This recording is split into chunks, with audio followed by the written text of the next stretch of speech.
lebih dari 19 orang. Kemudian mekanisme jubir sama dengan tadi yang disampaikan kepada pemohon nomor 2. Kemudian berkaitan dengan ada beberapa permintaan untuk memanggil kementerian itu nanti kami akan bahas dulu di rapat hakim. Kemudian para pihak supaya hadir tanpa kami panggil untuk jadwal-jadwal tersebut. Sedangkan hari Senin tanggal 1 April pemohon nomor 2 tidak hadir dulu, jadi istirahat dulu. Sementara yang lain tanpa kami panggil supaya hadir karena ini sudah merupakan pemberitahuan resmi. Baik pihak terkait, Bawaslu, KPU, dan pemohon nomor 1.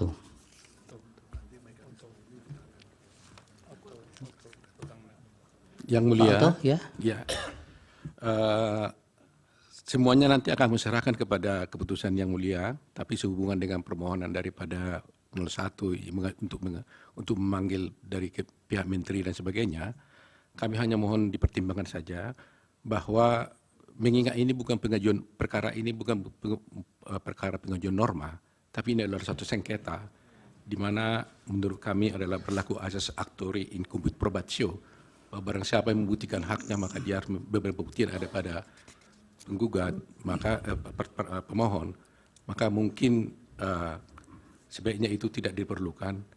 Kedua, bahwa perlu juga dipertimbangkan relevansi daripada kehadiran daripada Pak Menteri tersebut untuk perkara ini.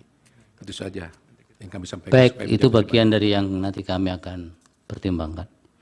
Yang mulia, boleh menyampaikan sedikit apa yang kami sampaikan, permintaan-permintaan kami untuk menghadirkan saksi atau ahli dari kementerian itu. Ini adalah satu proses pembuktian, terutama terkait dengan kebijakan yang telah diambil oleh pemerintah. Sebab bagaimanapun juga penggunaan bansos itu adalah dari APBN. Dan APBN itu adalah milik kita semua, bukan milik orang tertentu. Nah, oleh karena itu, karena ini tidak bisa dimintai pertanggungjawaban atau dimintai keterangan terkait dengan hal-hal yang lain, maka kami harapkan kami diberi kesempatan untuk meminta mereka dihadirkan sehingga bisa menerangkan apa yang menjadi dasar dan pertimbangan penggunaan bansos yang sampai 495 triliun. Iya, mungkin cukup Pak Terima kasih, Mahir, Yang Mulia. nanti kami pertimbangkan semua itu. Karena memang harus dicermati bahwa ini kan perkara interpartes ya, adversarial. Jadi ketika mahkamah harus membantu memanggil nanti ada irisan-irisan dengan keperpihakan itu. Jadi harus hati-hati.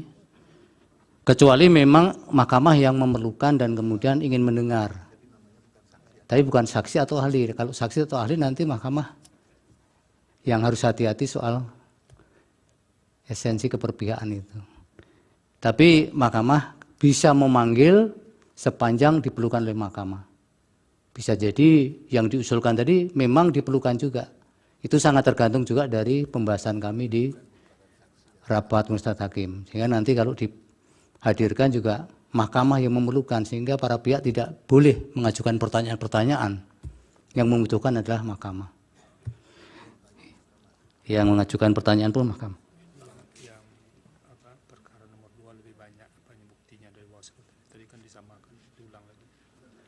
Ya, kemudian dari Bawaslu ini yang buktinya ada yang nomor 2 ini bukti PK1 sampai dengan PK194 ya Pak. Tadi agak miss soal pengesahannya. Nanti catatan-catatan nanti bisa dicek Pak karena banyak sekali ini, ada 84 catatan. Jadi nanti kami sahkan selebihnya yang tidak ada catatannya. Baik, saya kira sudah cukup semua. Mohon izin Yang Mulia, pihak termohon. Apakah kami termohon masih diperkenankan untuk menambah alat bukti Yang Mulia? Masih. Terima kasih Silakan. Yang Mulia. Baik, untuk memberi kesempatan